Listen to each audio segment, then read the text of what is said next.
One TV special report.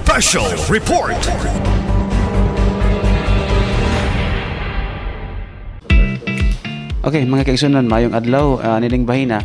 Ani nasab kita sa lungsod sa Clarin og sa masanandan atong kumustahon ang kahimtang labi na no, sa atong pag-atubang karon sa COVID-19 pandemic og ninihigayon na ato gyapon mahinabi ang atong mga tinahod og maabtik nga mga sulugoon sa kagamhanang lokal sa lungsod sa Clarin, si ang atong municipal administrator si Engineer Jojo Roa o ang atong municipal information officer Mr. Carmelito Hiray sa desibang tanan ato sang kuha silang sa mga pagtimbaya. Mayong adlaw, sir. Daghang salamat no ang ato ang mga amigo sa media sa ato ang One TV channel nga naanasab karon ug ang katawhan sa probinsya pod naapod karon. Mindanao Falls Forum. Mindanao Falls Forum okay. Og sa tanan nga subaybay o nagatang sa mga balita sa kini mga channel, maayong buntag kanato tanan. So subo kay no paminahon nato nga bahin sa ato ang COVID update dinhi sa lungsod sa Clarin nga medyo mintaas gayod. Kini di lang man sa the whole province itself, the region itself nga mintaas gyud ang ato ang mga cases ilabi na sa lagi sa COVID. Now as to the update sa ato ang mga medyo naata sa level nga number 3 usay mo number 2 ta muto nga ang ato ang nagmando dayon ang ato ang local chief executive nga si Honorable Glorifi Loring Rua nga magpahigayon dayon og emergency meeting. So nahitabo kaning emergency meeting kagahapon June 1 gahapon.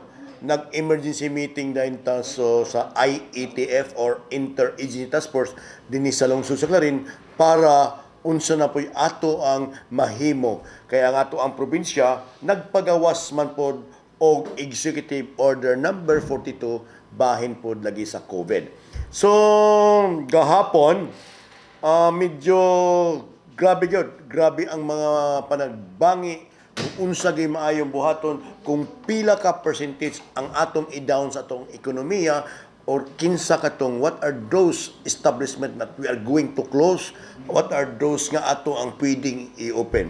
Kay di po nato pwede nga ang the whole Clarin atong i-lockdown tungod po sa atong economy nga mapugnan. So first resolution kagahapon nga ang amuang na himo na being approved by the IETF mao kining ginatawag nga resolution, the adoption of resolution number 42 nga gihimo sa Provincial Inter-Agency Task Force. Gi-adopt ang Executive Order 42 or EO 42 ni Governor Philip Tan lagi haron pag ma-implement dayon sa lungsod sa Clarin. Diadtong na amog yung isa-isa ang mga seksyon unsa magitoy sulod or unsa magitoy additional nga mga protocols dinhi sa ato ang probinsya. Usa sa mga panagbangi mao ang katong 18 below o 65 above. Na-discuss na mo nga dili gyud namo pwede ipagawas starting June 1 gahapon. So na-approve gahapon, so naming discuss na po to unsa magyud. So na dito sa section, particularly section number 4, nakabutang dito 18 below, so nag-start nga ang dili na mo pwede pagawason dinhi sa lungsukan from 17 years old down. Kag edad kag 17 di na gyud ka pwede. Ang 65 up nag-start kini sa 66 years old pataas, dili na gyud namo pwede pagawas starting kagahapon. So ang ato ang PNP chief nga si Chief Rachel Sumagang iya gyud gi-implement at the time nga paghuman namo sa meeting at automatically nag-implement ming adto ta sa kabukiran. Bisad karong adlaw na man ato ang Municipal Information Officer na nagmando pud sa yaha nga nagrekurida mi gikan si Sir Hiray nagrekorida sa maong tanang barangay dinhi sa lungsod sa Clarin inubanan kini sa ato ang mga personal sa PNP sa pagrekorida nga kinahanglan gyud ato na gining strict implementation sa ato ang mga resolution or mga nahimo sa IETF kagahapon. Besides, gimanduan gidan nagpatawag og meeting atong halandong mayura karong adlaw, karong hapon alauna tanang kapitan para ato nang ma-deploy ang atong mga bipat para sa implementasyon sa maong executive order o sa mga implementasyon nga nahimo namo kagahapong adlaw. Siguro mga katawo sa karin ang mapalawig pa ning mga istorya o kining mga solusyon nga nahimo na mo gapon pinaagi sa atong tigpamaba dinhi sa lungsod sa karin nga mao si Sir Carmelito. Ako siguro ihatag ni Sir Carmelito Hiray ang maong mga additional nga pahimagno bahin sa COVID-19 dinhi sa lungsod sa Clarin. Okay, daghang salamat sa tuang Municipal Administrator Engineer Jojo Roa. Ato ang at the same time Local Disaster Risk Reduction Management Officer sa lungsod sa Clarin. Atong mainiton nga pagtimbaya sa atong mga higala sa media nga dako pod nahimong instrumento aron makapaabot pod ang ato ang lungsod, ang atong mga lidere sa mga nag-una nga mga development dinhi sa atong lungsod, na especially so nga nakatutok gihapon kita sa atong kahimtang sa pandemya nining COVID-19 nga daghan ang giexplikar pasiuna sa ato ang administrator nga we are ranked 3 in the entire province of Misamis Occidental as the most numbered positive cases sa COVID. So musugod kog sumpay didto sa gipahigayon nga mekanismo in as much as the resolution of our local IETF meeting yesterday is concerned nga aron mas mabati sa atong katawhan nga ang executive order nga mugna sa tuang mahal na probensya sa Misamis Occidental headed by Honorable Attorney Philip Tan nga masabtan yun sa katawhan labi na itong mga silent features may tungod sa iyahang paghingusog nga magpundo sa kita sa atong panimalay ato nang gitutukan sa ato ang rekorida nga naman tungod kay atong nakita sa mga datos particularly sa atong lungsod sa Clarin nga pag-abli sa bulan sa Mayo tungod sa kultura sa pagsaulog sa piyesta, daghan ang mga nagsaulog, meaning daghan ang mga nangimbitar ug daghan pud ang mga dinapit. So, padayag nato dito sa atong rekorida nga isara ang giimbitar unya pag uli niya nag-bring house siya dili ra ba pagkaon COVID. Kay lagi wa masayod nga ang iyang giadtuan na day na-expose dito sa maong sakit. So, nakita nato nga dili individual ang pagsaka sa COVID diri sa Clarin, dili na individual mga sirs, kundi pamilya. So, siya namista, siya nga miapil sa tapok, nagbalon og COVID sa pamilya, laras ang pamilya. Bisan gani dire nagpasalamat ta sa ato ang mahal nga Deputy Speaker Henry Waminal. Una sa Ginoo nga nakalingkawas po siya sa maong pagsulay niya.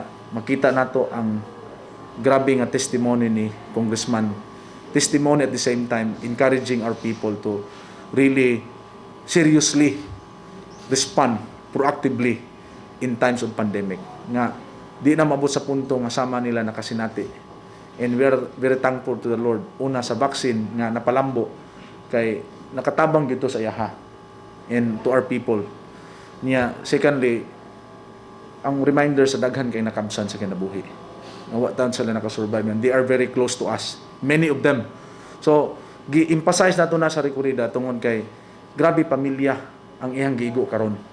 Muna nga magpundo sa balay, mo man ang tema ni Gob, no? Magpundo sa balay aron dili na ba mo taas pa. Dayon muna nga si Mayura Luring Roa nagpatawag kaghapon og emergency meeting sa IETF members sa council nya mi come up og lakang nga karong adlaw alauna doon natay emergency meeting sa mga punong barangay para liog balik kumusta ang atong barangay health emergency response team. Mingon ang ato ang tourism officer Ma'am Miles Garay nga how about our surveillance team, meaning importante kayo nga tutukan nato ang mga kalihukan sa barangay, ang mga nagsilingabot sa barangay as what we did when we started this pandemic. Kay usay nalimtan na ron nga naay mga nangabot nga mga kabarangay passing through the border or to our point of entry without undergoing home quarantine in as much as the Executive Order number 42 and even the previous one nga mo undergo kita home quarantine for at least a week, no, para kung wala lang mga manifestation sa symptoms. So unya ang tema maoning paglili na pod sa mga salient features sa Executive Order number 42 and which is duly adopted by our local IETF diri sa Clarin para masabtan sa ato ang mga Barangay Health Emergency Response Team headed by the punong barangay. So, niining tanan, we are actually proactively responding to the increasing COVID cases sa ato ang municipality. And of course, we are actually encouraging our people na dili lang diha sa social media makita nato ang mga encouragement. Much more so ang ato ang proactive response karon. Dili na kaya sa gobyerno. That's the apparently the real score at this time. Dili na kaya sa gobyerno nga panalipdan ang katawhan sa COVID. The challenge now is actually on the individual residents. Nga kita mismo mupakgang by seriously observing the minimum health and safety protocol. Kana lang importante na nga karong panahon na usay sakit na kay sa tutunlan pero this is really our oath of office. Nga we have to inform our people well as to unsa gid ang kinahanglan natong buhaton. Naaman ang media madungog ninyo. We are Madam Wida nag-una na ni karon sa mga vloggers. We have to take this seriously. Dili lang ang mga updates sa Clarin. Kita nato nga synchronize kaayo ang pattern ba sa hulga sa COVID. It is true to all. So therefore our response must be also true and unified. So ang atong ako say mubati bitaw ko sa ato ang local chief executive labi na ang iyang alter ego kay the municipal administrator will always be the shadow of the mayor. Ang stressful kaayo nga senaryo sa pagpadagan sa panggamhanan. And yet this is our oath and this is our mandate. And we cannot do this at all times without the cooperation of our people. So mao man sad gihapon ang mensahe ni Kong sa iyang mga sakop ug mga pinalangga nga mga taga Distrito 2 nga kumbati ta kay very recently ni pagawas nag-advisory ang atong Mars Medical Center puno na gyud ang bed capacity. What will happen kung dili na ma-accommodate? There are only few percentage allocated to private hospital. Asa naman lang ang mga COVID patient na to? Muli sa balay, who will take care of them? Family. Kinsa may maapektuhan? Pamilya. Nya, worse sa uban nga mga nasod na hitabo na. And we don't want nga nining mga milabay nga mga adlaw muabot nga mga adlaw og semana kung magkumpiyansa gyapon ta. Time will come nga ang gikadlukan nato nga nahitabo sa ubang mga nasod sa kalibutan. It will also happen to us. So, this is not actually a threatening statement, but we are actually looking into the real scenario that will possibly happen. Na naman tani. So, what we can do pag-ampo at the same time we are guided with the executive order. Klaro na kay na. So, we will help. Wala pagilit ang minimum health and safety protocol. Mask, face shield, social distancing, proper hygiene, stay at home. That was the last before, now it's the first. Stay at home. Below 18 years old, pundo. 65 years old above, pundo. And then, only the essentials. Ang mga muuli, mangutana man gyud gyapon na naman it's only a privilege. Ang manguli gikan sa mga hotspot areas declared by the DOH nga mga high pod kayo ang risk sa COVID. Kung muagi lang ta diri sa airport o sa pantalan sa Osamis, dinha naman libre man ang antigen. But if you will be passing through Lagindingan Airport, Pangilinan Airport, Dipolog Airport, you must present a negative result of your antigen test before boarding the plane. Meaning, importante ni nga makuha na to para sa mga returning residents. Kaya nga naman, di ta gusto nga as you go home, you will bring that deadly virus and that would cause big problem to our community and to your loved ones. So kana siguro lang ang highlights ato ang conversation sa atong public conference karon, so that people will be updated, and we are actually working on behalf of our local chief executive on this matter para ang atong mga katauhan mabalik ang kasibot sa pagkamabinantayon. I think that's the theme of our interview today. Ang mga resort, mga uban na mga ladanan, kung sa may ano po, totally closed or limited gyapon ang Nindot kayo, Sir Adoni, no? Kay usa sa mga highlights sa amo ang meeting gahapon ang ato ang tourism distribution. We know for the fact we have a lot of beaches diri sa lungsod sa Klarin. Ang amo pang gipalawig ang executive order number 42 kay ang executive order number 42 nagaingon man nga 50%. Pero sa lungsod sa Klarin, the same gid me. 30% try among gi-allowed sa mga musulod og mga beach. Then 30% amo paggining gidugangan. 18 below, 66, 65 above, dili na namo pasudlon. Dayon, before sila musulod sa maong mga beach na to, kinahanglan muhatag ang nagpakasal, nag-birthday or nagpabunyag og listahan who are those nga 30% nga musulod sa maong beach. That is strictly implemented. But to tell you frankly, ang ato ampong mga tourism destination, ato gini min comply gini sila. Kay dili nila pasodon without the approval of our tourism officer in the person of Ma'am Miles Garay. Besides katong sa bituon namo nga walay katong bituon namo nga grabe gito karampat dito every Saturday, Sunday, even Monday to Friday, no, nga may kag isa ka libo ka tawo na amo nagyong gibungkag or gitangtang ang mga cottages dito.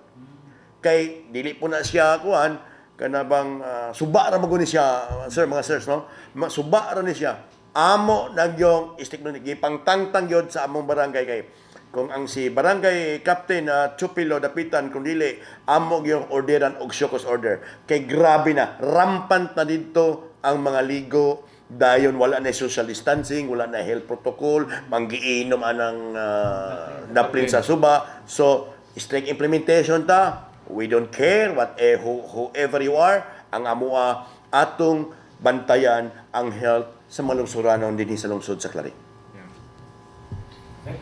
Sir, now, sir, pila na ang atong mga positive sa LGU?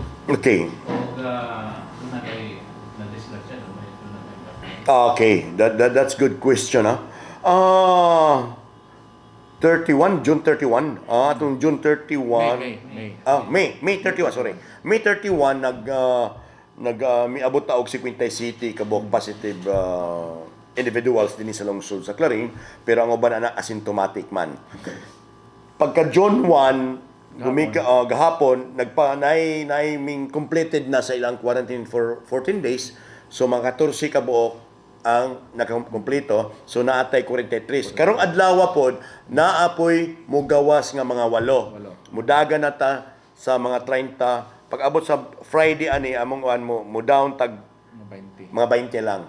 Nag-range sa 22 to 26 mo ni amo ang kuan.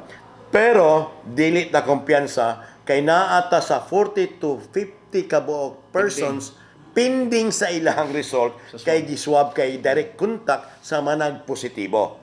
So karong Friday mo down ta, pero next week na pod Monday mo taas na pod ta pending sa result kay ang result karon sa probinsya supposedly medyo na delayed gumikan sa pagtaas sa Region 9 nga kaso sa COVID-19. Di lang ta ko ang murag nagkuntis man ning Region 9 o Region 10. Oy mura no, nakita ko sa 1TV Pagadian, medyo kauban man to sa 1TV Pagadian, no. Ang ilaha po dito, nagkuntis po ang ilahang positive dito. Isa nga, nagkuntis na ang 9 o 10. Kaya Region 9 o Region 10. But anyway, kini agig hangyo nako dinhi sa katawhan sa lungsod sa Klarin, pinagi sa atong halandong mayora Honorable Glorife Loring Rua, hangyo na pumigbalik stay at home ta, musunod tas protocol kay sultihan ta mo mga sirs, ubay-ubay dili lang usa ka libo ang atong dakpan nga wala nagwear og mask. Ubay-ubay na ginandakpan. Grabing implementasyon nato dre, gumikan pud lagi usahay kining ang kasagarang kwan sa naramang kusbalay. Atong implementasyon dre, bisag naa kasbalay, pag mugawas ka sa panimalay, you have to wear your mask. Gagahapon pod among gidugangan nga kung musulod kag establishment dinhi sa lungsod sa Clarin, you have to wear your face shield. Muna among gidugang gahapon nga mga another protocols. Dayon ang sa uban namong kung makita ninyo ang Clarin Town Center namo, grabe to kabibo tong mga barbecue dia until this moment in time, mga almost 15 days na sila minghangyo sa sir gutom na wala ginamo abrehe, wala gyud ang amo ang kwan mo further notice lang mo notice lang mi kung ipaabre namo ang barbecuean tungod lagi kay nakita gid pud namo usa pud to sa mga rest area namo nga bisag asang lugar lang mga anha kay mga barbecue, then wala na social distancing, dili na magtaod og sa ilahang mas. So ang town center karon namingaw gid gamay. Kay amo ang gikuhaan og 50% ang musulod. At least mapugnan ginato ang pagkanap lagi sa maong virus. So kagahapon sa gabi nag-disinfecta sa Clarin Town Center, sa Suman Center nato o sa Production Center. Every 7 days na disinfection yun ta, maunay mandato na mo diri para malimpyo yun nato ang mga establishment sa lungsod sa Clarin. Okay, sir, kung sa may kasagara background sa mga nag-positive sa COVID, kasi kasagara mga history nila, nag-travel? Well, as I mentioned earlier, wala na mga travel history. No, local transmission na literally. Angay na itong kasabtan nga daghan sa itong mga kaigsuunan nang gitrabaho down sa sikbit na itong syudad. And with the rising increase of our neighboring city, it is also tantamount to the increase of our active cases. So, mo lagi na gawas ana nga kahimtang kadtong mga tapok-tapok tungo sa piyesta sa Mayo, mo na ang iyahang hulagway nganong mitaas ang mga nagpositive. Dangutana si Sir John kaganina sa mga kaigsuunan na doon na ba tayo mga nakabsan? Definitely yes, no? Natay mga kaso nga napon sila yung mga existing health condition nga sama sa diabetes unya naigo ang ilang lungs and eventually wa sila ka-survive niya. Ang atong panggamhanan mihatag dayon og hinanali pod nga tabang anang kanila mapahiluna. Ang ang Mars Medical Center, no, with all due respect sa atong administrator si Sir Rocky Roa, also the son of Mayor Luring, naningkamot po nga maplastar po natong mga kaigsuunanan. It is true to all naman ang mga constituent. So, natay mga natala nga mo po natong dugang pong kabalaka nga loy biasad kay dili biyatan na nila nga as pangidaron nga taas na ang uban mo pay pagsulod sa 50 anyos. So, that means nga very risky na kayo ang kaso sa COVID. In case sir, kung mo-implement ang itong probinsya o totally lockdown, tungkol sa COVID, doon na tayo preparasyon para sa Usa sa manang nahisgutan na kay sa akong nasabtan sa mga mandato sa region or sa national IETF, ma-declare tag MECQ kung ang ato ang capacity sa nagpositibo sa mga hospital sama sa giingon ni Sir Hiray nga puno na diha na makadiktir kay og MECQ. Dayon usa sa isgutan namo kung mapuno na gyud ang ato ang Project Heaven, ang ato ang MUAP ug ato ang Marsden Hospital or Dunya Mariatan Hospital, kung mapuno ni nagready na pud mi. Nagready na mi. Ang usa sa resolution nga among miabot kagahapon kung asymptomatic upon the assessment ni doktor sa RH sa mga nurse na to, kung asymptomatic ang usa ka nagpositibo, amo dayong adtuon na ilang panimalay, didto na siya sa iyang panimalay, pero pagawason na mo ang iyahang pamilya nga adto sa mga parinti. Usa sa mga resolusyon na kining kung symptomatic, for example, nag-ubog yun, no? Kuan yun, mangita gimig paagi kung di makater sa kuan, makater sa hospital or dili makater sa mga uban nga mga COVID facility, naapod tay giandam na diri sa lungsod sa Clarin. Pero ang pending pa ang resolution na gumikan lagi sa atong staffing, kanang gitawag na tong staffing, the capability sa ato ang mga personnel sa RHO nga kaya ba i-cater na mo. But worst for worst in scenario, we are ready for that. Worst for worst scenario, nag-andam na gyud ta. Ang atong halandong congressman pod kabalo ko. Nagpanik po si congressman gumikan sa mga nagkadaghan lagi, nagpaspas og pahimo karon sa March si Kong sa COVID facility. And I know the congressman grabe ang paningkamot kay sa among nadunggan iya gipaspasan ang maong building para lang sa COVID na kay lagi nagkataas ang ato ang kaso.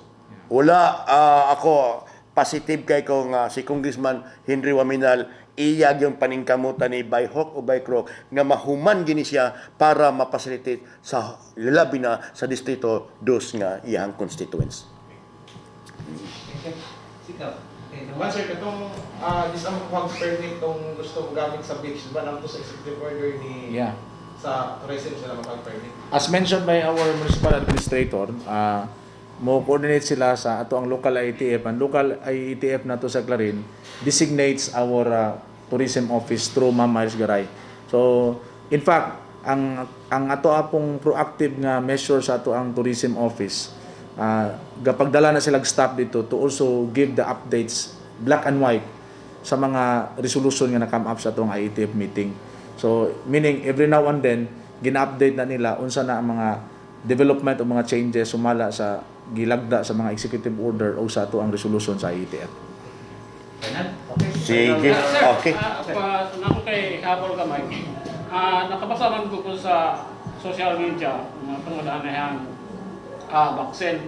Imbes daw na baksinan, itaas daw ang ato ang COVID na cases. Definitely, naay misconception sa mga tao. Kay nakita nila nga imbis ongoing ang vaccination, nitaas na ang kaso. It's because normally people are becoming lenient ba. Nahimo silang kumpiyansa kay agi na nay bakuna niya, abri na po ang ekonomiya, even the tourism. So ni kumpiyansa sila, but actually we cannot give credit to the vaccination ni taas. Ang kumpiyansa sa tao mo hinungdan nganong mitaas ang kaso sa COVID. In fact, vaccination helps us a lot. Daghan ang mga nami kauban din with all due respect, not to mention. After iyang second dose, nagka-positive siya sa COVID. Kumusta siya? Senior citizen. Pero kaloy sa Ginoo. Survive. Asymptomatic. Abot pa sa abot. Nakatabang. And I mentioned earlier the good congressman. First dose pa lang ganito siya. And it helps him a lot to survive.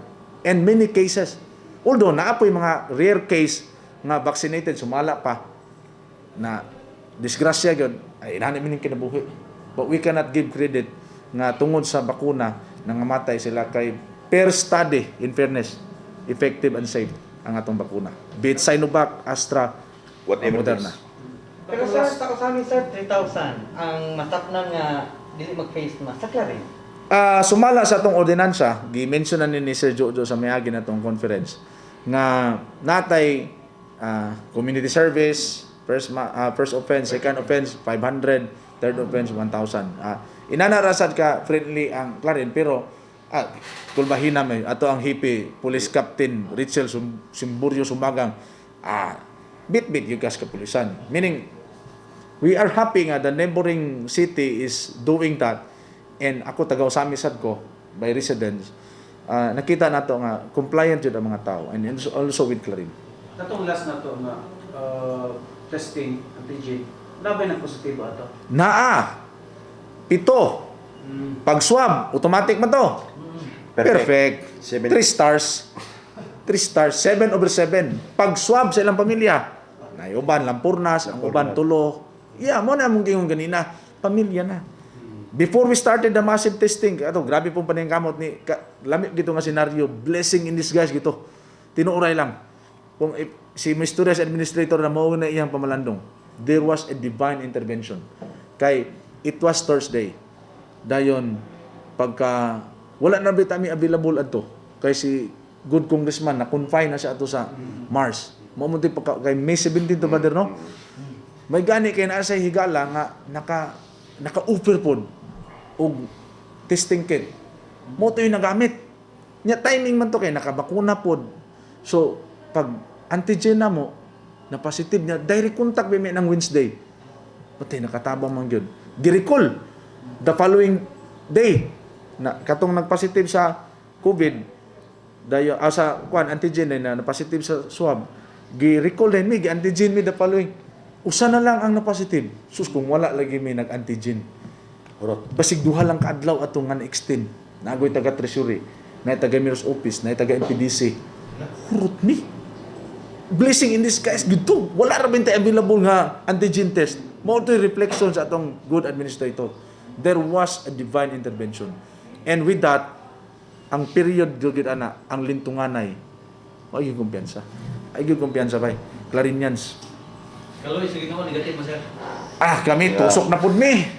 Every 7 days, actually, mga sirs, kaming Sir Hilay kay medyo kami magimo kuan sa mga kuan tao diri no labi na mag-tweet. Mo adto by office. Kumusta mo dia mo magini ato ang being the administrator no. Kumusta mo dia unsa na may mga inyong mga plans dia. Kamo dia unsa man na every morning gyud ko nag-rounds ko mura po kog doktor ba nag-rounds sa mga offices. So ang gihimo nako every 7 days nagpa-antigen test gyud ko. Kaloy sa Dios kumikan siguro nga kuan gyud ko nag-ingat gyud pug ko siguro sa kong galingon dili sa panghinambog nga murag mahadlok gyud ko kay gumikan lagi. So kaloy sa Dios every 7 days kami duha gi-antigen mi ni Dr. Ramas Cunita Mati sa iyang opisina. Mo under gyud ko kay whatever it is luoy ba pud tayo kayo akong mga empleyado diri no nga ako'y nag-manage sa mga empleyado dayon kuan pud sila.